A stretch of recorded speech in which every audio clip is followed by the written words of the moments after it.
नमस्कार। आइए बात कर लेते हैं सबसे पहले आपकी कनिष्ठ उंगली के बारे में। ज्ञान की उंगली बहुत ही सही तरीके से है। थोड़ा बहुत कोई कमी है सूर्य के पल तक पहुंचने से, लेकिन फिर भी बुद्धि की कोई कमी नहीं। साथ ही साथ सही भाषा शैली भी है, अच्छी याददाश्त भी है। और वर्तमान में यदि मैं देखूं तो भाषा पर आपका नियंत्रण भी रहने वाला है। किसी भी प्रकार से ऐसा भी नहीं लगता कि कोई मोटा धन का ग्रहण लगने वाला है। आइए बात करते हैं आपके सूर्य के यश के पर्व की। यश के पर्व को जब देखा जाता है तो यहाँ पर इसको देखा जाता है कुल मिलाकर के आपके जीवन के अंतर्गत इसकी जो लंबाई है वो बृहस्पति की उंगली के बराबर है। यानी ऐसे व्यक्ति का जो जीवन रहता है लगभग सामान्य रहता है। जैसे मान लिया आप क्या आज जो धन की स्थिति है वही धन की स्थिति लगभग बुढ़ापे तक रहने की स्थिति। यानी ऐसा जब सूर्य की उंगली और बृहस्पति की उंगली बराबर होती है तब ऐसा देखने में आता है। यहाँ कुल मिलाकर के यह सम्मान पर किसी प्रकार का कोई दाग धब्बा नहीं, कोई प्रतिष्ठा में दाग नहीं, तो अपने आप ठीक है। बहुत बड़ी प्रसिद्धि नहीं है लेकिन सामान्य स्थिति है। आइए बात करते हैं शनि की उंगली की। शनि की उंगली और इस पर कुछ थोड़े थोड़े कटिंग के नीचे वाले पर्वों पर भी हैं और सेकंड पर भी है। यानी कुल मिलाकर के यहाँ धन की स्थिति से आपका संतुष्ट ना होना, यानी कि उतना धन नहीं हो रहा एकत्रित जितना आदमी को अपना खर्चवान होने के बाद में उसकी स्थितियों को अनुकूलता से पैसा भी बच जाए और पूर्ति भी हो जाए। तो कुल मिलाकर सामान्य स्थिति का शनि का पर्व, कुछ हल्के हल्के रोग के भी इंडिकेशंस यहाँ हैं। अब बात करते हैं बृहस्पति की उंगली की। बृहस्पति की उंगली और छोटे छोटे कट हैं यहाँ सेकंड पर।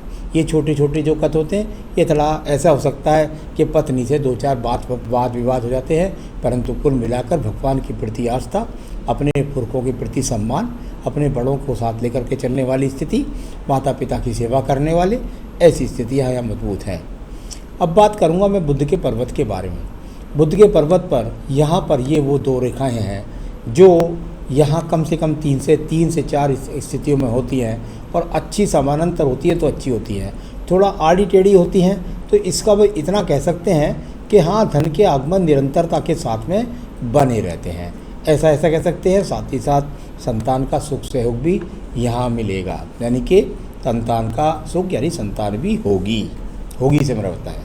आइए बात करते हैं सूर्य के पर्व की। सूर्य का पर्व और यहाँ जाकर के ये रेखाएँ, इधर एक कट का बन जाना, उधर खड़ी रेखा का हो जाना, इधर आड़ी टेढ़ी रेखाओं का हो जाना, यानी कुल मिलाकर के जिस कार्य क्षेत्र में, नौकरी में या व्यवसाय में जहाँ भी करें वहाँ पर आपको मान सम्मान एक सामान्य व्यक्ति का है। कभी मिल जाता है, कभी नहीं मिलता है। यहाँ कभी भागदौड़ लग जाती है, कभी स्थिरता हो जाती है, कभी मन बेचैन हो जाता है, कभी स्थिर हो जाता है। यानी कुल मिलाकर के जीवन के अंदर संतुलित रूप से मान सम्मान बना नहीं रहता। इसके बाद बात कर लेते हैं आपके यहाँ पर धन के पर्व की। धन का पर्व और धन के पर्व पर यदि मैं शनि पर देखूं तो यहाँ एक ये रेखा कटी लगी हुई सीधी की सीधी और साथ में ये आड़ी रेखा सपोर्टिंग रेखा के साथ में लगी हुई हैं। यानी कुल मिलाकर के ये वो रेखाएं हैं जो आपके जीवन में बताती हैं कि उलझनों भरा धन, यानी आपका जीवन का अंत समय का जो धन है वो बहुत ज़्यादा स्थिर नहीं है, वो एक दूसरे को काट करके प्राप्त करने वाला, यानी कि संसाधन में सामान्य स्थिति को दिखलाने वाला धन रहेगा, लेकिन संतुष्टि वाला नहीं। ऐसा अभी आप पर रेखा है। अगर ऐसी ही रहती हैं तो इसका फल भी यही रहेगा। अब बात करता हूँ मैं बृहस्पति के पर्व की। यहाँ बृहस्पति के पर्व पर देखता हूँ, फिर दूसरे हाथ में भी देख लेता हूँ।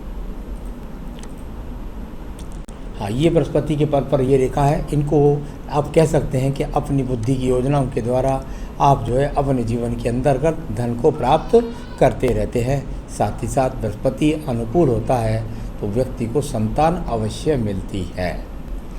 तो ये भी अपने आप में यहाँ एक बृहस्पति का अनुकूल होना और वहाँ पर आपका बुध पर भी एक संतान का रेखा। यहाँ मैं एक सवाल का जवाब देकर के अभी आपको चलता हूँ। Is son take care in old age. जहाँ तक आप इस बात को जब कहते हैं तो मुझे सबसे पहले मैं हाथ में देखता हूँ क्या संतान है? हाँ है। क्या पुत्र है? हाँ है। तो क्या वो सुख देगी? सवाल ये है कि बृहस्पति अपने आप में ठीक है, लेकिन मुझे ऐसा नहीं लगता कि वो सेवा करेगी आपकी हाथ पैर से, लेकिन वो अपने आप में इतनी समर्थ हो ही नहीं पाएगी कि वो आपकी हेल्प कर सके। तो आप उस प्रारूप से सोचिए कि आपको बुढ़ापे के लिए धन इकट्ठा करके चलना है, क्योंकि आपका सवाल अगला भी है कि विल डिपेंडेंट ऑन किड्स और इंडिपेंडेंट इन ओल्ड एज। आपका धन भी उलझनों भरा, साथ ही साथ आपके जो संतान का यहाँ बृहस्पति है वो भी अनुकूल है, वो भी इस प्रकार से होगा। लेकिन कुछ रेखाएं इस तरह की पक्की हो जाती हैं जब धन पर्व पर, तो वो मुझे संतुष्ट करती हैं। तो मुझको लगता है कि उसके पास अपना धन बहुत मजबूत का होगा।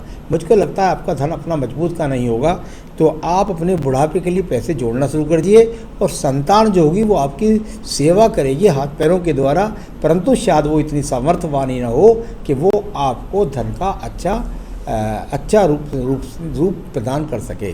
तो ये आपके 2 सवालों के जवाब मैंने दे भी दिए। आइए बात करते हैं आपकी हृदय रेखा की। हृदय रेखा कुछ यहाँ पर तो देखने में इस प्रकार से लगती है, कुछ डबल भी लगती है, लेकिन मैं उसको दूसरे हाथ से देख लेता हूँ। हाँ, बिल्कुल हृदय रेखा यहाँ पर जो है वो बहुत गहराई में चली गई है।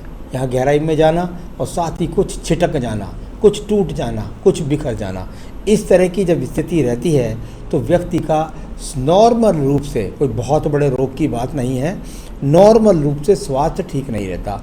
जहाँ 48 ईयर्स की बात चलती है आपकी, वहाँ भी यदि देखता हूँ तो नॉर्मल स्थिति का ही दिखाई देता है। कोई इतना बहुत बड़ा रोग नहीं है कि वो आपको कोई विशेष परेशानी दे सके। चलिए अब बात कर लेते हैं यहाँ पर आपकी सीधा इन रेखाओं के बारे में जिनको बोलते हैं कर्म रेखा। ये कर्म रेखाएं हैं, तो नीचे आड़ी तिरछी काटने वाली रेखाएं भी यहाँ पर मौजूद हैं। यानी कुल मिलाकर के आपके कर्म के द्वारा, आपकी मेहनत के द्वारा जो धन आपको मिल रहा है उससे आप कहीं पर संतुष्ट नहीं हैं। लेकिन आप कर्म करने वाले व्यक्ति हैं, आप मेहनत करने वाले व्यक्ति हैं, आप खाली बैठने वाले व्यक्ति नहीं हैं और उससे अपना अर्जन कर लेते हैं। इसके बाद बात करूंगा आपकी मैं यहाँ पर बुद्धि रेखा के बारे में। बुद्धि रेखा और पहले यहाँ संबंध तक गई और फिर थोड़ा सा उठ करके दोबारा से गई, यानी कि यहाँ इस प्रकार से एक झुकाव आने के बाद दोबारा ये रेखा चली। इस प्रकार की जब रेखा हो तो व्यक्ति के बीच में जब एक बार गहराई आती है तो वो कई बार अपने जीवन में ऐसा व्यक्ति अस्थिर हो जाता है। उसके दिमाग में न जाने क्या क्या बात आती हैं, उसकी वजह से वो बुद्धि में कुछ कहीं ना कहीं कभी घबरा जाता है, कभी उठ जाता है। इस तरह का उसके जीवन में आना जाना लगा रहता है। इसके बाद बात करते हैं यहाँ पर मंगल रेखाओं की। द्वितीय मंगल पर्वत, द्वितीय मंगल पर्वत से निकलने वाली रेखाएं फिर व्यक्ति को साहस के द्वारा उठा देती हैं और दोबारा से वो मेहनत करके चल देता है। कोई झगड़ा, कोई झंझट, कोई मुकदमा, इस तरह का यहाँ पर संकेत नहीं मिलता। चलिए, ये आपकी इन रेखाओं का फल हुआ। अब बात करते हैं इसके बाद हम सीधा यहाँ पर आपके चंद्र पर्वत के बारे में।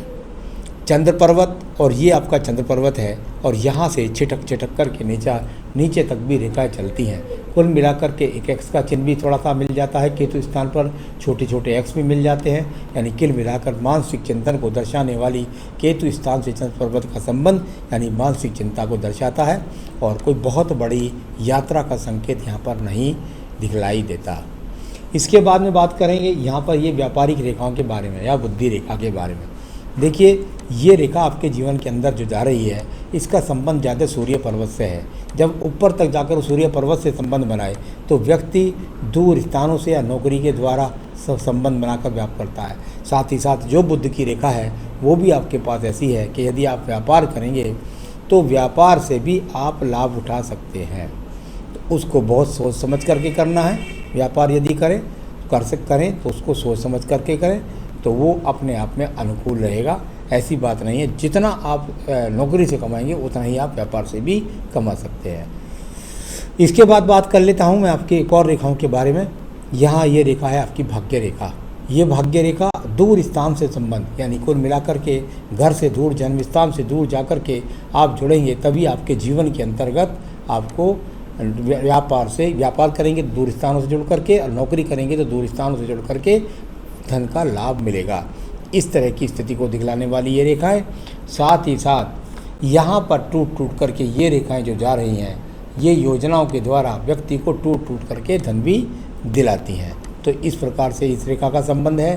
कुछ बुद्धि रेखा के साथ एक थोड़ा सा यहाँ पर यव जैसा बन रहा है जो मानसिक चिंताओं को भी दर्शाता है। तो ये सब स्थिति यहाँ पर आपकी इन रेखाओं की है। अब बात कर लेते हैं यहाँ पर। देखिए, बहुत सारी राहु रेखाओं ने आपकी भाग्य रेखा को काटा है। जब भाग्य रेखा को राहु रेखाएं बहुत सारी काटती रहे तो व्यक्ति के जीवन के अंदर स्थान परिवर्तन, नौकरी परिवर्तन, कार्य परिवर्तन व्यापार में उठा पटक, नौकरी में उठा पटक, ट्रांसफ़र, इस तरह की स्थितियाँ चलती रहती हैं। तो वो यहाँ पर स्थिति आपकी भाग्य रेखा में एक रूपता नहीं है, सुंदरता नहीं है। अब बात कर रहा हूँ मैं आपके इसके बाद में सीधा शुक्र पर्व के बारे में। शुक्र पर्व, और यहाँ पर देखता हूँ तो शुक्र पर्व अत्यधिक उठा हुआ है। जब अत्यधिक शुक्र पर्व हाथ के अंदर उठा हुआ हो तो व्यक्ति के जीवन के अंदर संसाधनों के लिए उसको ऐसा लगता है कि कुछ संसाधन की कमी है, बल्कि सामान्य रूप से जबकि संसाधन उसके पास में होते हैं। यहाँ आयु रेखा की बात करता हूँ। आयु रेखा की जब मैं बात करता हूँ तो आयु रेखा बहुत सारी छिटकने वाली रेखाओं के रूप में यहाँ पर मौजूद है। जब इस प्रकार की छिटकने वाली रेखाएं होती हैं तो जीवन के अंदर व्यक्ति के संघर्ष बना रहता है। छोटी छोटी काटती हैं तो ये जीवन के अंदर बहुत संघर्ष बनाती है। यहाँ 48 के पास एक छोटा सा क्रॉस है, इधर नीचे की तरफ यहाँ पर एक छोटा सा क्रॉस है। तो इसका सवाल का मैं आपको दे रहा हूँ अभी साथ के साथ, फिर आयु रेखा बताता हूँ। इस जहाँ छोटा सा क्रॉस है, ये आपके जीवन में आपको ऐसा समझ लीजिए कि इस समय यदि आप 48 पूरा कर रहे हैं तो 49 मैं समझता हूँ 2021 तक आपको परेशान करेंगे रोग, और उसके बाद आपको परेशान नहीं करेंगे। स्टेबिलिटी इन लाइफ, जहाँ तक स्टेबिलिटी की बात कर रहे हैं, स्थिरता की बात कर रहे हैं, जैसी स्थिति आपकी धन की, नौकरी की, कमाने की स्थिति जो आज चल रही है, ऐसी ही स्थिति मुझे अभी आगे भी 2-4 साल तक दिखलाई देती है। आगे के बारे में बहुत मैं बता चुका हूँ, हालांकि इतना आगे तक बोलना ठीक नहीं होता, लेकिन फिर भी मैं ये सब समझता हूँ कि आपके पास जो धन की स्टेबिलिटी है वो इतनी ही रहेगी जितनी आपके पास है। तो धन जोड़ना शुरू कर दीजिए। अपने मकान के बारे में आपने कहा मुझसे, तो मैं समझता हूँ यहाँ पर ये जो आपका ट्रायंगल बन रहा है, ये यहाँ पर जो ट्रायंगल बन रहा है इस तरह काट करके, ये वाला, ये वो स्थिति है जो 2021 से लेकर के 2024 के बीच में आपको मकान बनेगा। इस समय आपको मकान बनेगा। तो आपकी बता दिया। अब बताता हूँ मैं आपकी आयु रेखा। जहाँ मैंने आपकी रेखा को, आयु रेखा को देख रहा था, तो उसके द्वारा आपकी आयु रेखा जाकर लगभग अगर देखता हूँ तो 74-75 वर्ष तक पहुँच गई है। तो आयु रेखा भी ठीक है, किसी प्रकार की कोई चिंता करने की ज़रूरत नहीं है। साथ ही साथ यहाँ पर एक ये बहुत बड़ी मछली के रूप में आपके पास ये रेखा है।